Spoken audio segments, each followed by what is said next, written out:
Bruised by a failed Premier League title challenge, scarred by a Wembley humiliation, Newcastle United stepped onto a rain-sodden St James Park pitch with revenge at the forefront of their minds.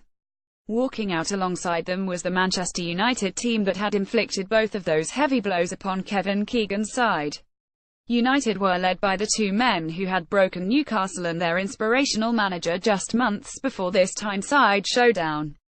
Eric Cantona had struck the only goal of the game in the last Premier League meeting between the two sides 7 months earlier.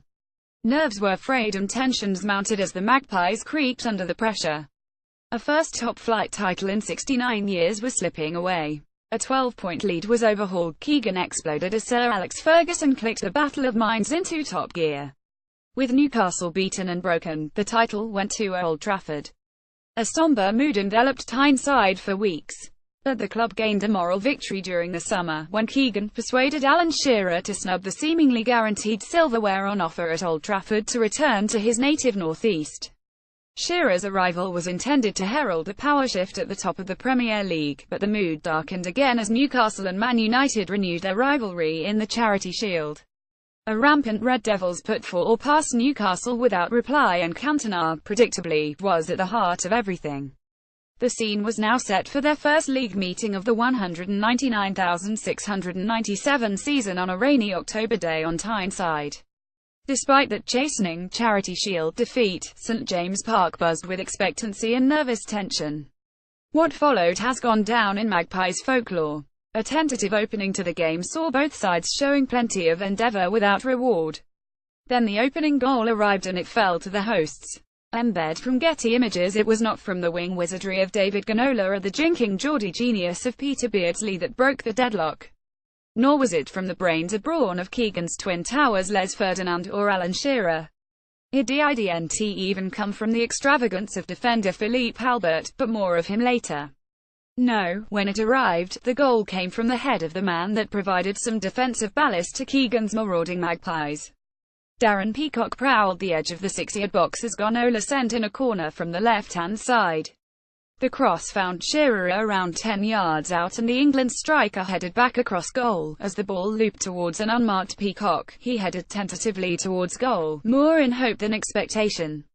Peter Schmeichel, distracted by the close attentions of Ferdinand and Albert, inexplicably allowed the ball to run underneath him. St James erupted, the Gallowgate roared, and the scorer celebrated, almost apologetically. There was none of the usual Keegan-inspired flair. This was steel and grit where silk was commonplace. Peacock, although proud of his effort, still admits that it was as much a shock to him as it was to the millions watching around the world. Alan flicked it, it came towards me and I got on the end of it. I just nodded it towards goal and it's gone in, apparently, Peacock recalls. That was it, that was really it, and even though there were maybe better goals scored, it was the start of something very, very special. In reality, that something special had started months before that October day. The match-day routine was, in Peacock's words, normal, although something still felt different as Keegan's men prepared to meet their old foe. The mood in the build-up was normal for Newcastle, but that doesn't mean it is normal for other clubs, said Peacock. There was always a build-up when there was a big game, and at that point we were rivaling Manchester United. The whole country were talking about us. We had 3,000 watching training. The city was buzzing. Manchester United had been there and done it. They had the trophies, the players, the manager. But this felt different. We felt the supporters, the city, were right behind us, ready to help us push on an extra notch. Everybody felt that. It was expectation and fear, and as you walked out onto the pitch it was very evident that the supporters were ready, and we knew we had to be ready too. Embed from Getty Images. After Peacock's opener, it quickly became clear just how motivated Keegan's Cavaliers were to inflict revenge on their tormentors. The Magpies hassled and harried the visitors. They were sharp and strong in the tackle, bold and brave in attack. But surprisingly, it was not the previous season's title failure that provided the anger for their energy. Peacock believes it was the Charity Shield humiliation, and Newcastle's own performance at Wembley, that caused the sharpest sting and gave them the motivation to exact revenge on their opponents. We always remembered the Charity Shield more than the previous season. We had a clear picture of what had happened at Wembley. We hadn't played well. We knew we had in the previous game at St James Park, but at Wembley we were awful. It might not have been such a big deal for Manchester United, but for us at Newcastle, for the players and the supporters, this was huge. We wanted to get one back, not just to win the game, but to play to our maximum, to give something back to the supporters. Buoyed by Peacock's goal, the Magpies laid siege to Schmeichel's goal. Ginola produced the form that lit up his early days on Tyneside with a sublime turn inside Gary Neville, unleashing a rising shot into the top corner.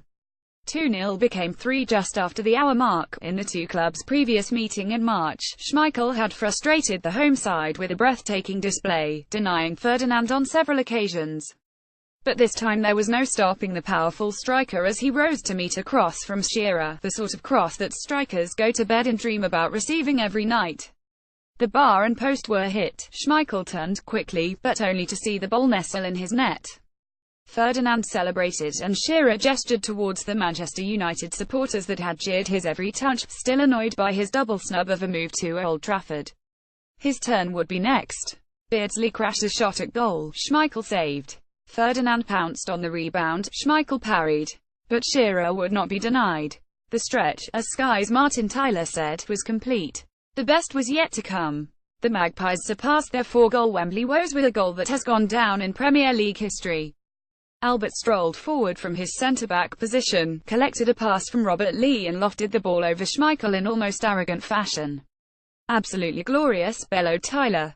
Embed from Getty Images. "Every goal seemed to mean something to us," Peacock adds. David, Les, Alan, they all had their own reasons to celebrate their goals. But Phillips meant something to all of us, not just because it was such a beautiful goal. It meant we went past the 4 they had scored at Wembley. We knew they were gone. We knew we would keep going forward. We kept possession, we kept moving and passing, and the 5th goal came from that. Philippe is widely loved at Newcastle and it wasn't a typical defender's goal. The football before it, the finish, the noise and celebrations, and the fact it meant we eclipsed their 4 at Wembley. It was a unique moment in our careers and a special moment for the whole of Newcastle. The following week saw Manchester United beaten 63 at Southampton as Newcastle also dropped points with a 20 defeat at Leicester City. By the time Ferguson's side lifted the title, Keegan had shocked St James by leaving his post. Part of Newcastle's hopes and dreams went with him. The Magpies, now under the guidance of Kenny Dalglish, finished second, but something was missing. It was the end of the entertainers' era for Newcastle. For Peacock, the memories will always remain an understanding of what Newcastle United can be, and the sense of belonging he felt for the first, and perhaps only time, in his career. That sense of belonging brought to him to our meeting at a social club in Fleetwood, where a group of Newcastle fans travelled to meet him and several other former Magpies to hear of their tales in black and white. He was rewarded, too, with a presentation of a silver salver, a token of appreciation. We had such a great team, with special individuals, and it was the outstanding game. The goals we scored, how we played, the way we frustrated them, it all stays with me even now. They weren't used to being beaten in that manner, they were frustrated, and they were annoyed. People say you didn't win anything and, of course, we didn't. But that day stands out. It was a special time for everyone within the club, within the city, and to be part of it will live with me for the rest of my life. For the vast majority of the 36,000 fans inside St James Park on that October day in 1996, those 90 minutes will live with them for the rest of their lives too.